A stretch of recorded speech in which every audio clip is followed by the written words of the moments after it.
ከሃይማኖት ባሻገር ጾም ለሰውነታችን የሚሰጠው 5 አስገራሚ የጤና ጥቅሞች። ሰላም ጤና ይስጥልን የተከበራችሁ የቻናላችን ቤተሰቦች፣ እንደምን ሰነበታችሁ? ዛሬ ይዘንላችሁ የቀረብነው ርዕስ ለኢትዮጵያውያን አዲስ አይደለም። እሱም ጾም ነው። በሀገራችን ጾም በዋነኝነት ከሃይማኖትና ከመንፈሳዊነት ጋር የተያያዘ ነው። ይሁን እንጂ በዘመናዊ ሳይንስና በሕክምናው ዓለም ጾም ወይም ፋስቲንግ በተለይም ኢንተርሚተንት ፋስቲንግ ለሰውነት ጤና እንደ አንድ ትልቅ የተፈጥሮ መድኃኒት እየታየ መሆኑን ታውቃላችሁ?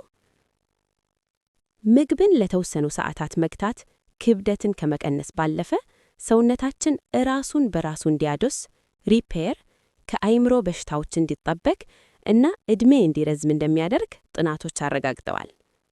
በዛሬው ቪዲዮ ጾም በሰውነታችን ውስጥ ምን እንደሚሰራ፣ ስለ ኦቶፋጂ አስገራሚ ሂደት እና ሌሎች ሳይንሳዊ ጥቅሞቹን በዝርዝር እንመለከታለን። ከመጀመራችን በፊት ግን ለቻናላችን አዲስ ከሆናችሁ ሰብስክራይብ በማድረግ ቤተሰብ መሆኑን አይርሱ። ወደ ዋናው ጉዳያችን እንለፍ። ጾምና የሰውነት ጽዳት፣ ኦቶፋጂ፣ ሴሉላር ሪፔር። ጾም ከሚሰጠው ጥቅም ሁሉ ቀዳሚውና አስገራሚው ሂደት ኦቶፋጂ ይባላል። ይህ ቃል ምናልባት አዲስ ሊሆንባችሁ ይችላል። በቀላል አማርኛ ራስን መብላት ወይም ራስን ማጽዳት ማለት ነው። ሰውነታችን ለረጅም ሰዓት ምግብ ካላገኘ ምን ያደርጋል መሰላችሁ? በሰውነታችን ውስጥ የሚገኙ ደካማ፣ ያረጁ እና የተበላሹ ሴሎችን ሰልስ ሰብስቦ መብላትና ማስወገድ ይጀምራል። ልክ ቤታችንን እንደምንጠርገው እና ቆሻሻ እንደምናወጣው ማለት ነው። ይህ ሂደት የሚፈጠረው በጾም ወቅት ብቻ ነው። ይህ የጽዳት ሂደት ካንሰርን ጨምሮ የተለያዩ በሽታዎችን ለመከላከልና ሰውነታችን በአዲስ እና ጤናማ ሴሎች እንዲተካ ይረዳል። ስለዚህ ጾም ማለት ለሰውነት የጥገና ጊዜ ማለት ነው። የስኳር በሽታን መከላከል እና ኢንሱሊን ሴንሲቲቪቲ። ሁለተኛው ጥቅም ከስኳር በሽታ ጋር ይያያዛል። በዘመናችን የስኳር ህመም ታይፕ 2 ዳያቤትስ በከፍተኛ ሁኔታ እየጨመረ ነው። ለዚህ አንዱ ምክንያት ቀኑን ሙሉ ሳንረፍት መብላታችን ነው። በየሰዓቱ በበላን ቁጥር የደም ስኳራችን ይጨምራል። ይህንን ለማስተካከል ደግሞ ሰውነታችን ኢንሱሊን ያመርታል። ኢንሱሊን በበዛ ቁጥር ሰውነታችን እየለመደው ይመጣና ስራውን መስራት ያቆማል። ኢንሱሊን ሬዚስታንስ። ጾም ግን ለሰውነታችን ይረፍት ይሰጣል። ለተወሰኑ ሰዓታት ሳንበላ ስንቆይ የኢንሱሊን መጠን ይቀንሳል። ይህም ሰውነታችን ስኳርን በአግባቡ እንዲጠቀም እና ከስኳር በሽታ እንዲጠበቅ ይረዳል። የስኳር ህመም ተጋላጭነት ላለባቸው ሰዎች ጾም ትልቅ መፍትሄ ነው። ክብደት መቀነስና ቦርጭ ማጥፋት፣ ዌይት ሎስ። ብዙ ሰዎች ጾምን የሚወዱት ለዚህ ጥቅሙ ነው፣ ክብደት ለመቀነስ። እንዴት ነው የሚሰራው? ምግብ በምንበላበት ጊዜ ሰውነታችን ጉልበት የሚያገኘው ከበላነው ምግብ ነው። ነገር ግን በምንጾምበት ወይም ምግብ በምንከለክልበት ጊዜ ሰውነታችን ጉልበት ለማግኘት አማራጭ ይፈልጋል።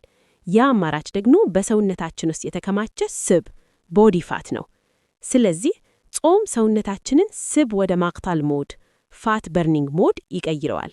በተለይም ኢንተርሚተንት ፋስቲንግ ወይም የምግብ ሰዓትን በማስተካከል ለምሳሌ 16 ሰዓት ጾም 8 ሰዓት መብላት የሚደረግ ጾም ቦርጭን ለማጥፋት እጅግ ውጤታማ ዘዴ ነው። የአይምሮ ጤንነት እና ንቃት ብሬን ሄልስ።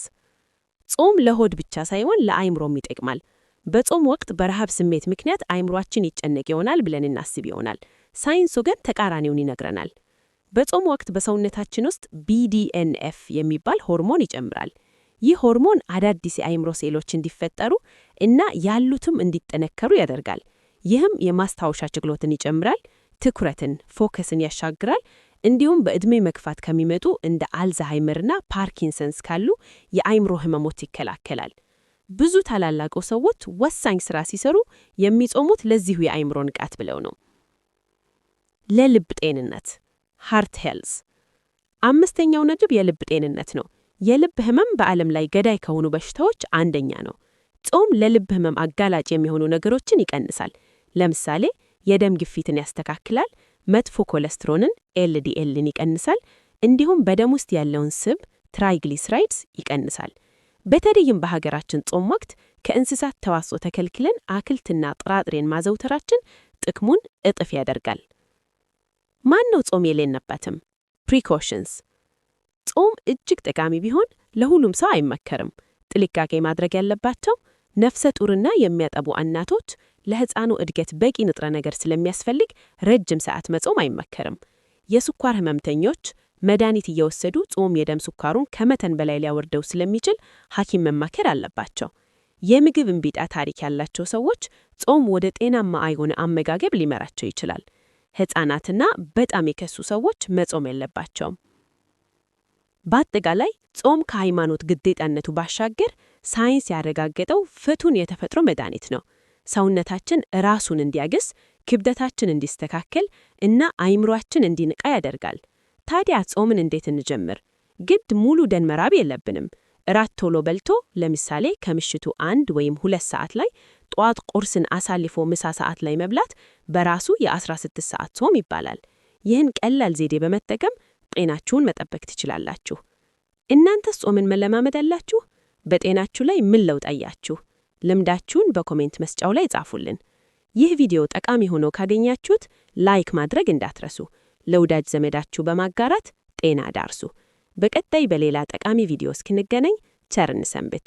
ሰላም።